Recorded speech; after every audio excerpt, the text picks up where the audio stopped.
Why is it that when we look at majestic medieval castles, we imagine knights and feasts, but forget about the icy wind that blew through the halls? These stone walls, which inspire a sense of strength and security, actually became a source of cold, dampness, and constant drafts. It was impossible to get warm in them, even by a roaring fireplace. Life in a castle was a challenge not only for enemies, but also for the owners themselves. The stone arches did not retain heat, the floors remained frozen, and the windows were gaps for the wind. People slept in furs, ate in gloves, and drank wine just to keep from freezing. Everything, from clothing to everyday life, was subject to the struggle against the cold, from which neither luxury nor title could save them. Watch the video to the end to find out why the tapestries on the walls were not decoration, but vital insulation, how castle engineers unwittingly created the most expensive refrigerators of the Middle Ages, and why every winter day in the castle was a real battle for warmth. I will reveal the most closely guarded secret of medieval castles, which lies in their true purpose. We look at these structures and see them as the homes of aristocrats, but this is a fundamental misperception. A castle was never designed as a comfortable home for a family. Its sole, primary, and unalterable function was defense.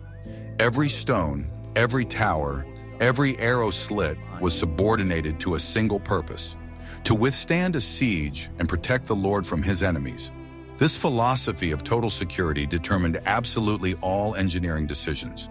The high ceilings in the Great Hall were not for beauty, but to accommodate more warriors and support the weight of the upper floors. The huge, thick walls were designed to protect against catapults, not to retain heat. Comfort was not just at the bottom of the list of priorities. It was not on the list at all. It was not even considered a possible option.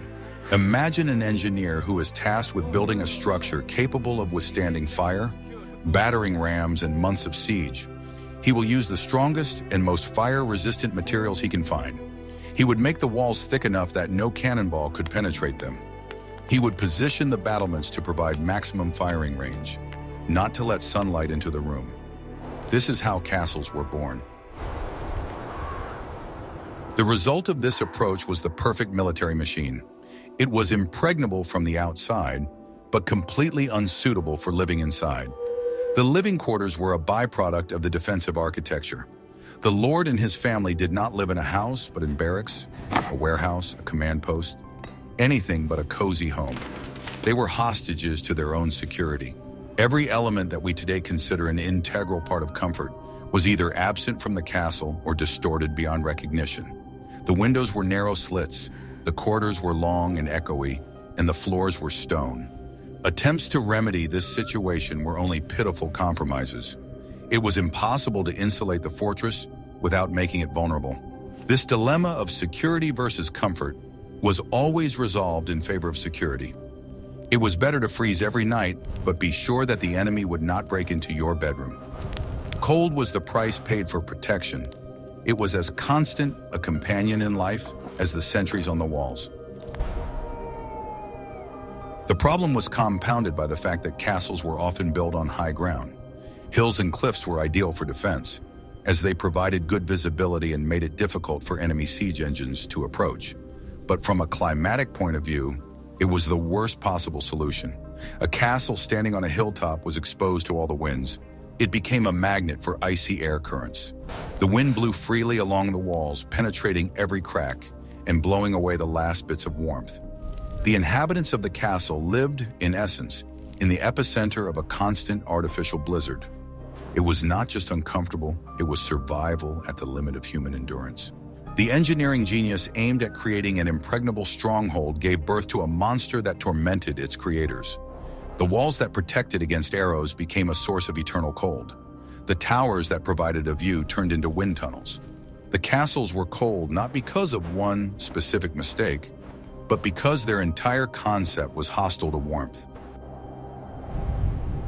This fundamental miscalculation in priorities was the main cause of the cold. The castle was an ideal fortress and a terrible home. I'm very interested to hear your point of view. What do you think about this prioritization of security over comfort in the medieval world?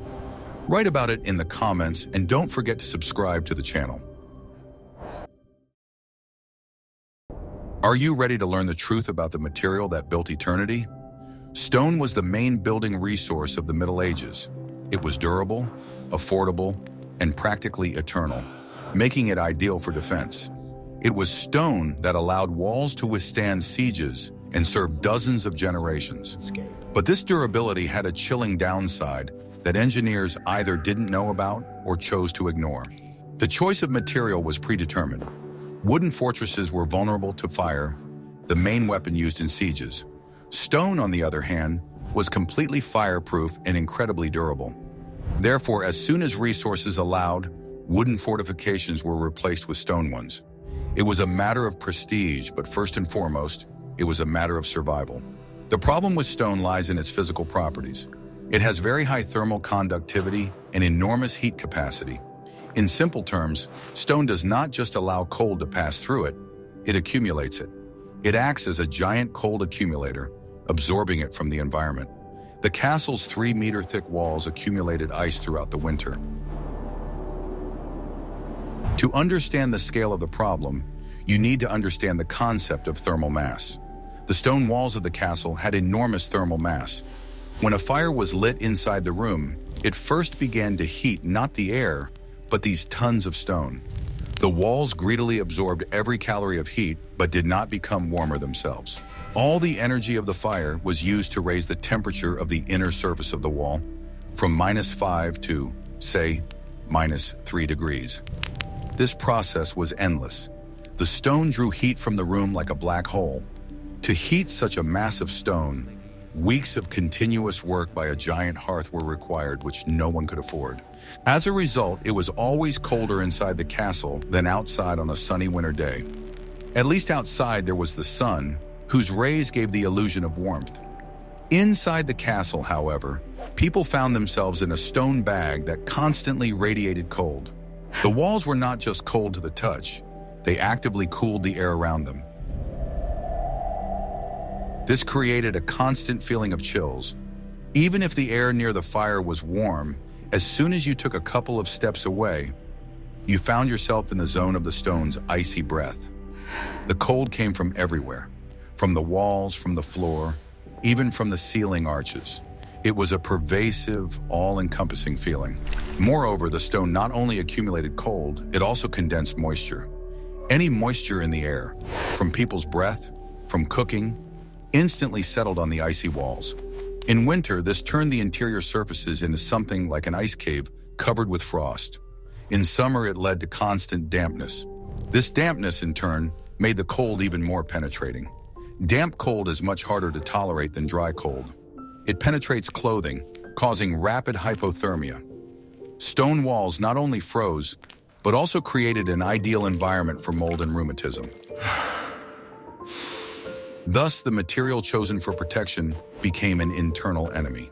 The stone blocks from which the walls were built were not just a building element, they were a constantly operating cooling unit that could not be turned off. Stone was an invincible enemy living inside the house itself.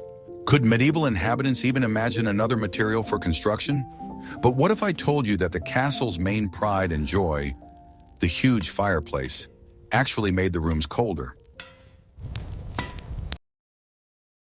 What if I told you that everything you believed about fireplaces was wrong? The huge roaring hearth in the Great Hall is central to our fantasies about the Middle Ages.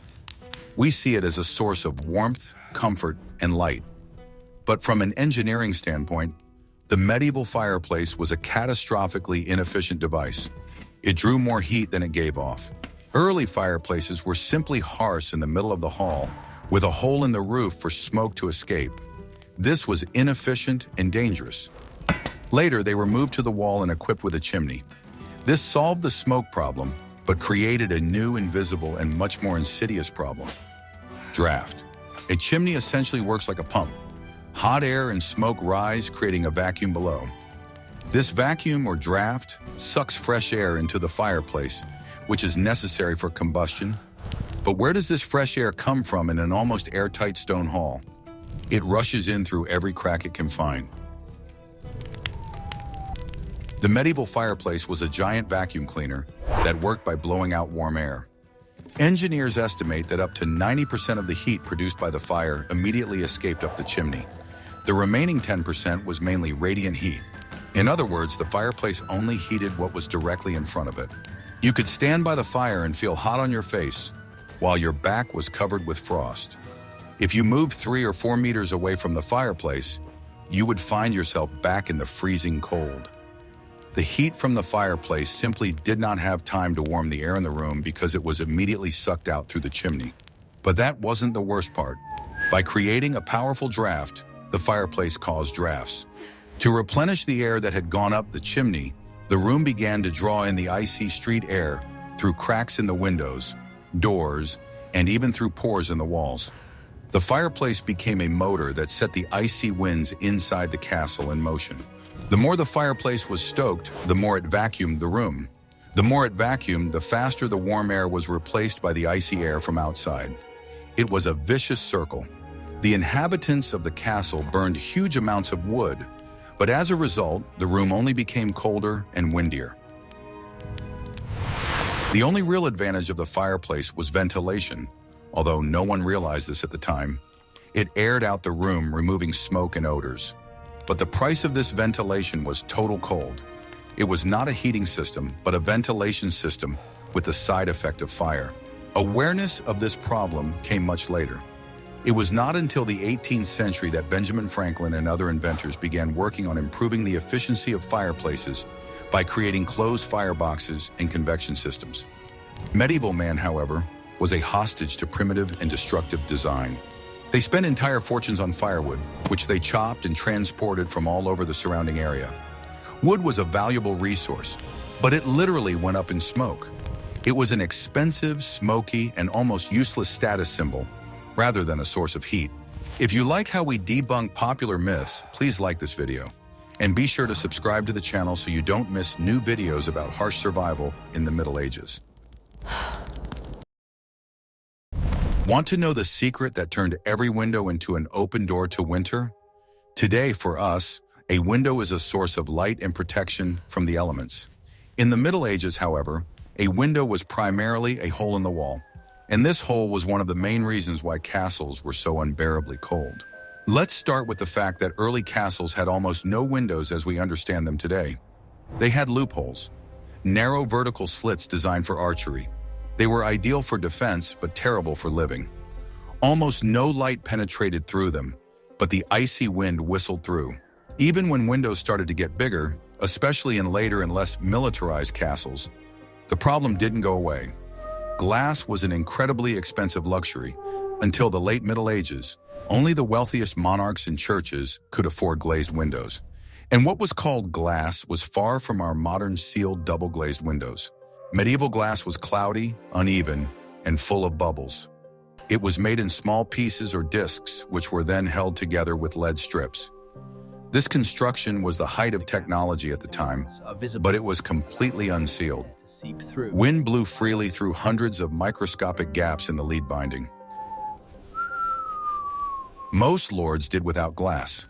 The most common way to close a window was with wooden shutters. They were closed at night or in bad weather. But when the shutters were closed, the room was plunged into complete darkness. It was a daily choice: sit in the dark or freeze. Shutters made of wood dried out over time and warped from moisture. They never fit tightly against the stone opening. There were always huge gaps through which not just drafts penetrated, but real gusts of wind, bringing with them snow and rain. Trying to find a compromise between light and heat, people used alternative materials. Window openings were covered with oiled cloth or parchment. These materials let in a little dim light, but did not protect well from the cold and were quickly torn by the wind. Another option was thinly scraped plates of ox horn. They were sewn together to form a translucent sheet. It was stronger than parchment, but just as bad at retaining heat. All these tricks were just a desperate attempt to somehow cover the gaping holes in the walls. As a result, the windows were not just a weak point in the castle's insulation. They were a complete absence of it. They were open portals through which the cold invaded the living quarters unhindered. Even if the fireplace provided a little heat, it was immediately blown out through these cracks. Just imagine a room where on one side a fire is blazing, and on the other an icy wind is blowing in through a window covered with an oiled rag. This was the reality of a medieval lord. In such conditions, the concept of comfort simply could not exist. The choice was simple: sit in complete darkness but in relative calm, or get a little light at the cost of an icy hurricane. Which choice would you make? But windows weren't the only holes in the castle's defense against the cold. In the next chapter, we'll talk about invisible enemies, drafts from doors and floors. Windows were an obvious source of cold, but there were more insidious enemies in the castle. Drafts coming through doors and floors were constant and inevitable. The architecture of the castle, again, was designed for defense rather than airtightness. The doors were made massive and the floors sturdy, but no one thought about gaps. The doors in castles were huge. They had to be wide enough for soldiers in full armor to pass through. They were often made of thick oak planks reinforced with iron to withstand battering rams. But it was impossible to make such a massive door and fit it perfectly into a stone opening. Wood is a living material. It swells with moisture in the summer and dries out in the winter. As a result, there were always gaps between the door frame and the door itself. And at the bottom near the floor, the gap was simply enormous. It was necessary so that the door could open freely without scratching the uneven stone floor. Through these lower gaps, icy air constantly flowed into the rooms. Cold air is heavier than warm air, so it spreads across the floor. And this icy stream, creeping from under every door, was the hallmark of any castle. It cooled the room at foot level, making it extremely unpleasant to stay in. The castle corridors were a separate problem. They were long, stone, and unheated. They acted as channels through which drafts spread throughout the building. Any door leading to such a corridor became a source of icy wind. To combat this, heavy curtains were used. Thick curtains made of cloth or velvet were hung in front of the doorways. They could not completely stop the draft, but at least they slowed it down, making the air flow less aggressive. It was a primitive solution, but the only one available. Now let's talk about the floors. In most rooms of the castle, the floor was simply stone. These were either slabs or simply leveled rock on which the castle stood. The stone floor, like the walls, had enormous thermal mass and was a source of constant cold. The heat from the feet instantly went into the stone. Walking barefoot on such a floor was unthinkable, and even in shoes, the feet quickly froze. The stone drew cold directly from the ground. In the basements and on the first floors, the floor was icy all year round. To combat this, the floors were covered. The simplest and cheapest covering was straw or dry grass. This layer created a kind of buffer between the icy stone and the feet. However, it quickly absorbed moisture, became damp, and began to rot. Damp straw not only ceased to insulate, but also became a source of cold and dampness itself. It had to be changed frequently, which was quite laborious. This was not a hygienic measure, but a desperate attempt not to stand on bare ice. In wealthier homes and in the lord's living quarters, wooden floors were used. Planks were laid on top of a stone base. Wood conducts heat much worse than stone, so such a floor was already a significant step towards comfort. But it was not a panacea, as the cold still penetrated from underneath. Thus, invisible currents of cold air from the doors and the penetrating cold from the floors completed the overall picture. The inhabitants of the castle were literally besieged by cold from all sides, above, below, and from the sides. Every engineering solution designed to make the castle strong made it cold. Guess what happened next when the cold air found the perfect way to rise? We discussed horizontal drafts from windows and doors, but there was another, even more powerful system of cold circulation in the castle, a vertical one. The very structure of the castle, with its tall towers and spiral staircases, created ideal conditions for the so-called draft effect. Castles were tall, towers were built to dominate the landscape and keep watch. But from a physics point of view, any tall tower is essentially a chimney, and this chimney began to work on the same principle as a fireplace chimney, only on a gigantic scale. The warm air that was still produced inside was lighter than the cold air and rose upwards. It rushed to the upper parts of the towers and halls, and in its place on the lower floors, icy street air was sucked in through all the cracks and openings. This process was continuous. The spiral staircases, which were the main transport arteries in the towers, exacerbated the problem. They were designed for defense, narrow with steep steps, twisted clockwise. But from a thermal engineering point of view, they were ideal channels for cold air. Icy air drawn in from the lower levels or through the battlements literally flowed down these staircases like water. A warrior climbing such a staircase was walking toward an icy waterfall. This made the stairwells the coldest and draftiest places in the castle. The draft effect made the lower floors and basements unbearably cold. These were not just utility rooms, but veritable glaciers. Anyone who opened a door leading to the basement or lower tier was immediately hit with a blast of icy air. At the same time, warm air accumulated under the ceilings, where it was completely useless. The high vaulted ceilings of the Great Hall were an architectural masterpiece, but they also became a trap for heat. All the heat from the fire and people's breath rose 10 meters high, leaving those below to freeze. This temperature stratification was extreme. The difference between the temperature at floor level and under the ceiling could reach 10 to 15 degrees. People lived and worked in the coldest area, while precious heat warmed the stone arches pointlessly. Engineers of the time did not understand the laws of convection. They did not know how to make warm air descend or how to block the path of cold air. They built high halls for grandeur and ended up with cold barns. Thus, the entire vertical structure of the castle worked against its inhabitants. Towers, staircases, high ceilings. All this created a giant system that effectively cooled the building. The castle did not just let in the cold, it actively circulated it. The castle was designed for the vertical movement of soldiers, but this same design created ideal conditions for the vertical movement of cold air. Could the engineers of that time have foreseen such an effect?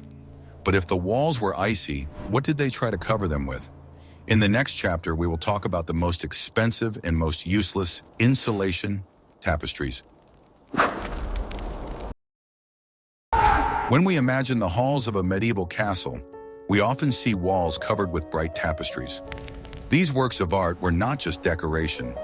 They were a desperate and incredibly expensive attempt to make the icy stone walls a little less hostile. The main function of a tapestry was not to heat the room. Woolen fabric hanging on the wall cannot raise the temperature in a room. Its task was different. It served as a barrier between a person and an icy wall. As we have already established, stone walls were a source of piercing cold. They not only cooled the air, but also drew heat from any warm object nearby, including the human body. Being near such a wall was physically unpleasant. A tapestry hung on the wall created an air layer. This layer was very thin, but it was enough to stop the direct radiation of cold from the stone. Sitting on a bench pushed up against a wall hung with a tapestry was incomparably more comfortable than sitting on bare stone. In addition, tapestries served another important function. They combated microdrafts. Stone masonry, no matter how well made, was not monolithic. Cold air constantly seeped through hundreds of joints between the stones and through the smallest cracks. The heavy woolen fabric of the tapestry caught these small drafts, preventing them from circulating throughout the room. It functioned as a primitive windbreak. The people sitting in the hall may not have been aware of this, but they felt that there were fewer drafts in a room with tapestries. Of course, it was not a panacea. Tapestries could not stop powerful drafts from windows and doors. They could not heat the room. They only created local areas of relative comfort in a general ocean of cold. At the same time, tapestries were fabulously expensive. They were woven by hand from wool and silk, often using gold and silver threads. It took years of work by an entire workshop to produce one large tapestry. Only the wealthiest aristocrats could afford them. The cost of a set of tapestries for one hall could exceed the cost of building a small village. It was the ultimate symbol of status and wealth. Lords took their tapestries with them when moving from one castle to another because the bare walls of their new homes were unbearable. Tapestries also absorbed moisture that condensed on the walls. This made them heavy and contributed to decay. They accumulated dust and soot from fireplaces, requiring complex and expensive cleaning. Thus, tapestry was not an effective insulator, but rather a placebo. It created a visual illusion of warmth and comfort. Bright colors and intricate scenes distracted from the oppressive grayness of the stone. But from an engineering standpoint, it was a very expensive and not very effective way of treating the symptoms rather than the cause of the problem. Since fireplaces against the wall were ineffective and drafts were everywhere, people looked for other ways to keep warm. One such method was portable braziers, or braziers. These metal bowls on legs were filled with hot coals from the fireplace and placed in the part of the room where a local island of heat was needed. A brazier was more mobile than a fireplace. It could be moved closer to the table during a feast or to a lord's chair. It gave off noticeable radiant heat, warming those who sat nearby. It was a temporary and local solution, but it provided at least short-term relief. However, braziers had huge drawbacks. The main problem was carbon monoxide. Hot coals in a room without adequate ventilation are a direct path to poisoning. People at that time did not fully understand this danger, but intuitively felt the malaise, headaches, and suffocation that these devices caused. In addition, braziers were a source of soot and smoke. Even well-burned coals still emitted fumes that settled on walls, ceilings, and in the lungs. And an accidental spark falling from the brazier onto a wooden floor or straw bedding could easily cause a fire. Another important engineering solution dictated by the cold was the very architecture of the living quarters. While the Great Hall was a public and ceremonial space, the private quarters of the Lord and his family, the so-called solar, were much smaller. Solar was usually located on the upper floor, above the Great Hall. It was more secluded and, most importantly, smaller in volume. A small room was incomparably easier to heat than a huge hall. The heat from a single fireplace and a few people could be enough to maintain a tolerable temperature there. It was in these relatively warm rooms that all private life took place. Here the Lord worked with documents and the ladies did needlework. It was the only refuge from the cold and noise of the rest of the castle. The most ingenious invention for surviving the cold was furniture, in particular, the bed. A medieval aristocrat's bed was not just a place to sleep, it was a real architectural structure. It was huge and always had 4 posts. A canopy was supported by these posts, and the bed was draped with heavy, thick curtains on all sides. When a person went to bed and drew these curtains, they found themselves in a small room within a room. The volume of air in this enclosed space was small. The warmth of 1 or 2 sleeping people quickly heated this small volume. The thick fabric of the canopy and curtains protected against the drafts that blew through the bedroom. It was a personal warm capsule that allowed one to survive the freezing night. The entire design of this box bed was dictated not by luxury, but by the desperate need to stay warm. It was the warmest place in the entire castle. That is why the beds were so expensive, passed down from generation to generation, and were the central feature of the room. We have examined all the engineering and architectural reasons for the cold. However, the question arises, how did people physically survive in such conditions? The answer was simple. They were never warm. That is, in the form in which we understand warmth today, they did not experience this sensation. Adaptation occurred through the only barrier they could control, their own clothing. For people in the Middle Ages, the concept of comfort, as we understand it, simply did not exist. In cold winters where temperature fluctuations could be deadly, the most important element of life was not the interior, not warm walls, but what a person wore. Medieval clothing, especially in northern regions, was essentially a portable insulation system designed to retain body heat as much as possible. Throughout the day, regardless of whether they were in a castle or outside, people wore almost the same thing. They only changed the outer layer of clothing, such as a rain-soaked cloak. The concept of home clothes in the modern sense was foreign to their culture. Only in the warmest months of the year could they afford a little more comfort. But in general, clothing served not so much as decoration as protection from the cold. The basis of the entire clothing system was layering, which was the main principle of survival in the northern climate. A long linen shirt or camisole was worn on the body, which not only protected against the cold, but was also hygienic, as linen absorbed sweat well and helped to keep the body relatively clean. It was a light but fairly durable material, making it an excellent choice for everyday clothing. Several layers of woolen clothing were worn over the linen shirt, which provided the necessary insulation and significantly improved heat exchange. Wool was the main material of the era. It was a unique natural material with excellent insulating properties. Not only did it retain heat, but importantly, it continued to warm even when wet. This property of wool was especially important in the conditions of constant rain and snowfall that the inhabitants of the Middle Ages faced. Wool was also a relatively affordable and fairly durable material, so it was used to make everything from tunics and trousers to dresses and stockings. For the more affluent, thin, high-quality woolen fabrics were produced, but the principle remained the same: multiple layers to protect against the cold. Another layer of clothing was often worn over the tunic, then another. In winter, especially for those in high positions, such as noble lords, clothing could consist of 4 or 5 layers. The more layers of clothing a person wore, the more air pockets there were between them, and the better the heat was retained. These air pockets were incredibly effective, as air is an excellent insulator. The more air between the layers, the warmer a person feels. Outerwear was mandatory even indoors. Cloaks and capes, which protected against rain and wind, were worn right in the castle.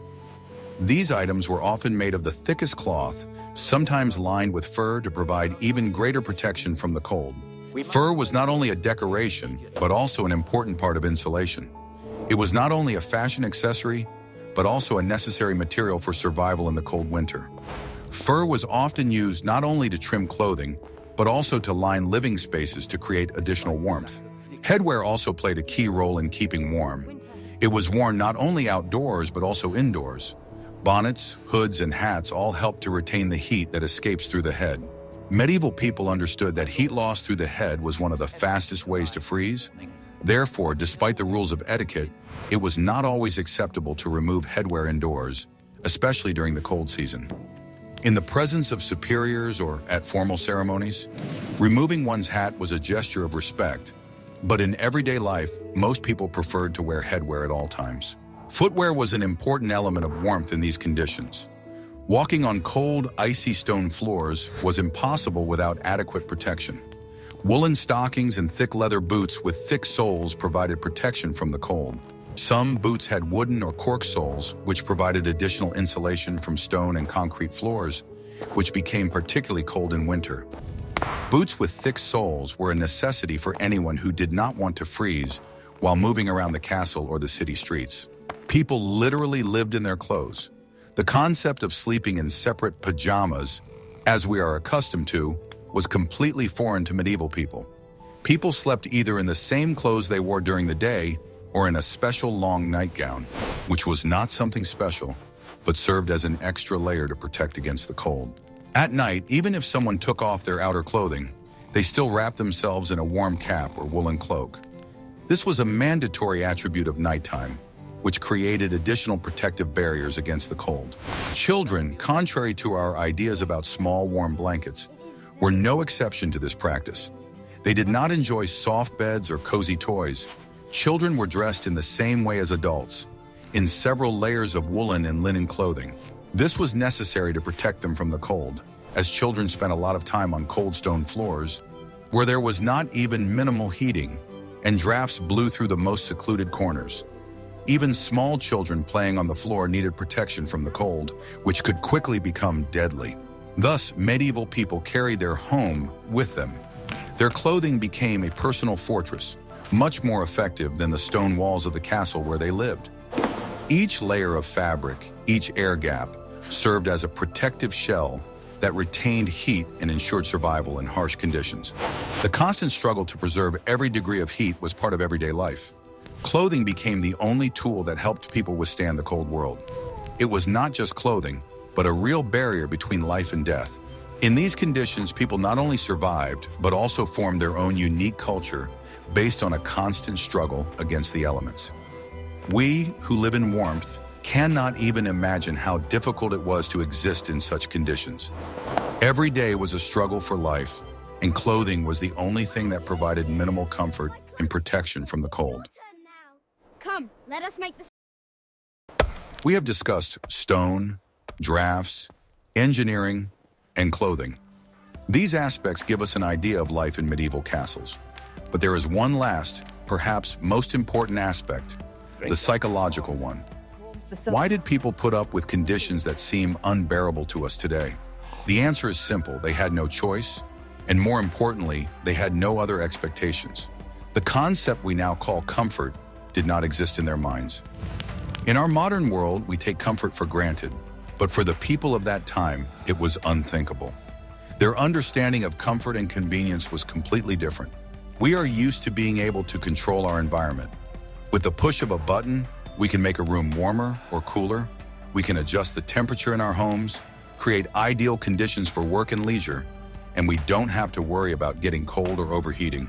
For us, 20 degrees Celsius is the norm. We perceive any deviation from this temperature as discomfort, regardless of whether it is cold or hot. This has become the standard of living for most people in our world, and we do not always understand how much our expectations have changed compared to those of people in the Middle Ages. For medieval people, cold weather was as much a fact of life as the changing of day and night. Cold weather, especially in winter, was an inevitable part of life, and no one expected a castle to be as warm in January, when temperatures were below freezing as it was in July. Cold was not something that could be combated as it can be today with heaters or air conditioners. It was an integral part of life. Surviving the winter was not only a necessity, but also a challenge, because the task was not to freeze to death, and nothing could guarantee that this would be achieved. People did not think about comfort in the sense that we understand it today. They thought about survival. The entire life of a medieval person was subject to seasonal rhythms. Winter became a dead season when many activities ceased. Military campaigns were halted because it was impossible to fight in open spaces in winter. Construction and other important work were also often suspended. Building materials froze, and outdoor work became impossible. Life in the castle slowed down. It was a time when castles became places of refuge, and their inhabitants waited for spring to come. The winter months were a time of rest, but at the same time a brutal struggle for survival. Winter in the castle meant not only cold, but also a compression of life within the confines of closed walls. All activity decreased, and everything that happened took place in a cramped, warm place where people could shelter from the cold. In these conditions, people instinctively sought warmth from each other. Social life was not just important, it was key to survival. The castle's great hall, where all the inhabitants gathered, was not only a place for parades and celebrations, it was a place where everyone could find protection from the cold. The warmth from hundreds of bodies huddled together was one of the most important factors in sustaining life in these harsh conditions. In such halls, the warmth came not from stoves, but from human warmth. Sleeping alone was not just uncomfortable, it was a cold and unpleasant privilege. In medieval castles, everyone slept together. People did not make much distinction between those who could sleep on a soft bed and those who had to sleep on the cold floor. Husbands and wives, servants, maids, and children all shared the space and warmth. Even servants usually slept in the same room as their masters, often right on the floor at their feet. This was the norm, dictated not only by social structure, but also by the simple human desire to keep warm.